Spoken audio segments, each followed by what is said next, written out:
किसी की बादशाहत परमानेंट नहीं होती है। जिनको ये गुमान था कि अमेरिका सुपर पावर है और इजराइल के पास रडार है और वो ध्वस्त कर देगा ईरान को, ठीक उल्टा हो रहा है। आज युद्ध का चौथा दिन है। सोचिए, आज युद्ध का चौथा दिन है और चौथे ही दिन में डोनाल्ड ट्रंप को कहना पड़ रहा है कि युद्ध लंबा जाएगा। जब ईरान कमजोर था तो युद्ध लंबा क्यों जाएगा? और उससे भी बड़ी बात, सारे खाड़ी देशों से अमेरिका ने अपने फाइटर प्लेन शिफ्ट कर लिए हैं साइप्रस में, और वहां भी अब ईरान हमला कर रहा है। खुद ट्रंप ने माना है कि एशिया में जितने अमेरिका के ठिकाने हैं और यूरोप, उन सब तक ईरान के मिसाइल की रिच है। हमने ईरान पर इसलिए हमला किया है कि उसकी पहुंच अमेरिका तक न हो जाए, उसके पास परमाणु बम न बन जाए। और ये बात अमेरिकी नागरिकों को कहा जा रहा है, समझाया जा रहा है। लेकिन इस वीडियो में आपको बताऊंगा कि क्या क्या अमेरिका ने खोया है और ईरान ने क्या क्या ध्वस्त किया है, तो आपको भरोसा नहीं होगा। सोचिए, और लास्ट में बताऊंगा कि न्याय के साथ खड़ा होना ही पत्रकारिता है। अगर कोई ताकतवर मजलूम पर जुल्म करे, उस समय आपको पता है कि वो मजलूम पर जुल्म कर रहा है, तो पत्रकारिता है कि न्याय के साथ खड़ा हो। यह सच है कि अमेरिका और इजराइल ईरान को मजलूम और कमजोर समझकर जुल्म करने गया था, लेकिन वो इतना ताकतवर निकला है जिसका कोई अंदेशा नहीं है। ईरान ने पहले स्ट्रेटजी बदली है। अब ईरान इजराइल और उन जगहों पर हमला कर रहा है जहां अमेरिका के फाइटर प्लेन हैं। खबरें आ रही है कि तेहरान में एक या दो नहीं, 1 दर्जन फाइटर प्लेन जो है उसको मार गिराया है ईरान ने। ईरान के जो मिसाइल्स हैं वो कहर ढा रहे हैं। लेकिन सबसे ज्यादा ये तस्वीरें देखिए, लगातार लोग कह रहे हैं कि ये फिलिस्तीन की तस्वीरें नहीं है, ये तेल अवीव की तस्वीरें हैं, राजधानी तेल अवीव की। सोचिए, कोई सुपर पावर तो है, कोई नेचुरल ताकत तो है। बुद्ध ने कहा है कि अगर आप अति करेंगे तो आपको पछताना पड़ेगा। फिलिस्तीन में गरीब, मजलूम, मासूम बच्चों को मारने वाला इजराइल फंस चुका है। राजधानी तेल अवीव जैसे तमाम शहरों पर ईरान के मिसाइल गिर रहे हैं। मुझे खामनेई का वो बयान याद आता है। अब वो इस दुनिया में नहीं रहे। खामनेई ने कहा था कि अगर इजराइल ने अब ईरान पर हमला करने की हिम्मत की तो वो नक्शे से खत्म हो जाएगा। इस युद्ध में क्या बदलेगा ये तो नहीं पता है, लेकिन इजराइल बदल जाएगा, इजराइल का खात्मा होगा, ये तय है। और इस पूरे मिडिल ईस्ट में और सेंट्रल एशिया में अगर युद्ध की कोई सबसे बड़ी वजह वाला देश है तो वो इजराइल है, और इस बार उसका भी खात्मा होगा। भारत की मीडिया आपको भले ये दिखा रही हो कि ईरान बर्बाद हो गया, ईरान पर हमला हो गया, ईरान तहस नहस हो गया। ये सच है कि ईरान पर हमले हो रहे हैं, लेकिन ईरान के लिए खोने के लिए कुछ नहीं है।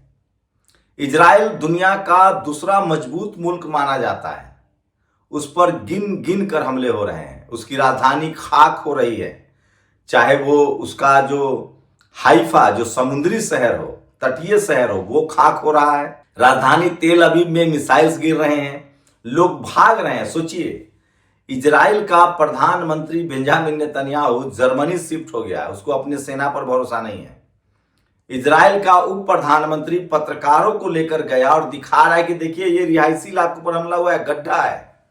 किसी ने पूछा कि बेंजामिन नेतन्याहू तो युद्ध अपराधी है, इंटरनेशनल कोर्ट ने सजा दे रखी है, इस पर क्या कहेंगे? तो वो चुप हो गया। तो डोनाल्ड ट्रंप को फंसा दिया गया है। सबको पता है कि यह युद्ध एप्स्टीन फाइल को लेकर हो रहा है। जिन जिन नेताओं के, आज तो किसी ने ठीक लिखा है कि ये तमाम 70 साल के उम्र पार कर चुके ये सन की बुढ़ा, चाहे वो ट्रंप हो, चाहे वो इजराइल का प्रधानमंत्री नेतन्याहू हो, इन्होंने नौजवानों को मरने के लिए छोड़ दिया है। अब युद्ध तकनीक का कमाल है। सोचिए, ईरान के मिसाइल्स ने अपने दुश्मन पहचान लिए हैं। ईरान को पता था कि अमेरिका को नहीं रोका जा सकता है अगर उसके सैनिक अड्डों को तबाह नहीं किया गया।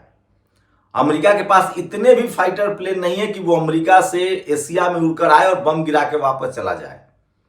उसे सैनिक अड्डा चाहिए, और वो अड्डा क्या था? वो अड्डा था तेहरान, वो अड्डा था अबू धाबी, वो अड्डा था दुबई। और ये जो दुबई का प्रिंस है उसकी सबसे ज्यादा मुश्किलें बढ़ी है। लगभग 9 देशों में हवाई जहाज यातायात ठप है।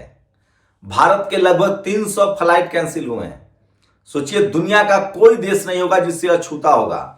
अभी तो हार्मुज स्ट्रीट को बंद भी नहीं किया ईरान ने। ये वो जगह है जहां से बंद होने के बाद दुनिया में हाहाकार मच जाएगा। न यूरोप में तेल जाएगा, न एशिया में तेल आएगा, न अफ्रीका में तेल आएगा। ये हार्मुज जो स्ट्रीट है, वहीं से वेनेजुएला पर अमेरिका निर्भर रहेगा, तो अमेरिका को तो तेल मिल जाएगा। बाकी देशों का क्या होगा? रूस का तेल नहीं आ सकता है, खाड़ी देशों का तेल नहीं आ सकता है। तो जिन्होंने ये सपना पाला था कि ईरान को बर्बाद कर देंगे, वो खुद बर्बादी के कगार पर है। दुबई जो सबसे सेफ शहर माना जाता था, उसके एयरपोर्ट बंद है। जॉर्डन जो अपने आप को सबसे बड़ा मुखिया समझता था, उसकी हालत खराब है। अब अगर सारे खाड़ी देशों ने मिलकर भी ईरान पर हमला किया तो भी कुछ नहीं बिगड़ेगा। मैं फिर कह रहा हूं, इजराइल ने अमेरिका को फंसा दिया। ये सारे अमेरिकी नेता कह रहे हैं कि इजराइल ने अमेरिका को फंसाया है। ट्रंप के एप्स्टीन फाइल में वीडियो हैं, नाबालिग बच्चियों के साथ वीडियो है, जिससे उसको अपराध की सजा मिल सकती है। उसी के दबाने के लिए बेंजामिन नेतन्याहू ने उसको कहा कि अगर तुम ऐसा नहीं करोगे तो हम सारी फाइलें रिलीज कर देंगे। हमारे पास भी वीडियो है, क्योंकि एप्स्टीन मोसाद का आदमी था। इस डर से ट्रंप ने हमला कर दिया। जो दुबई का प्रिंस क्राउन है, उसके भी वीडियो हैं। उसने बार बार प्रोवोक किया ट्रंप को कि आप ईरान पर हमला कीजिए। और नतीजा क्या होगा? ईरान तो बर्बाद होगा ही, हम तो डूबेंगे सनम, तुम्हें भी ले डूबेंगे। देश भर में पूरे जितने सैनिक अड्डे हैं, खासकर जो जितने सैनिक अड्डे हैं मिडिल ईस्ट में, खाड़ी देशों में, मालदीव के पास, स्पेन ने मना कर दिया कि हम अपना अड्डा नहीं देंगे।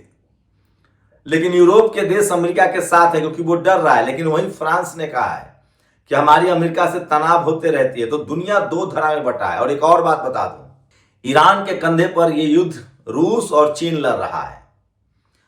चीन जो है उसी तरह से सारे डेटा दे रहा है, चुन चुन कर मारा जा रहा है। एयरपोर्ट उड़ाए जा रहा है, बंदरगाह उड़ाए जा रहे हैं, जो रडार है वो उड़ाया जा रहा है। तो युद्ध के चौथे दिन इजराइल की बर्बादी की आप कल्पना नहीं कर सकते हैं। जिन लोगों को गुमान था रडार पर, 3 लेवल का रडार है इजराइल का। आयरन डोम पहला है, स्नीफ है, पैट्रियट है। ये पैट्रियट जो है ये अमेरिका का सबसे लेटेस्ट रडार है। ये सब ध्वस्त हो रहा है। 500 से ज्यादा अमेरिकी सैनिक शहीद हो चुके हैं, उनके सब अमेरिका पहुंचाए जा रहे हैं। इतना बड़ा नुकसान कभी नहीं हुआ था। और इसलिए ट्रंप कह रहा है कि युद्ध लंबा चलेगा, हम लंबे युद्ध की तैयारी में हैं।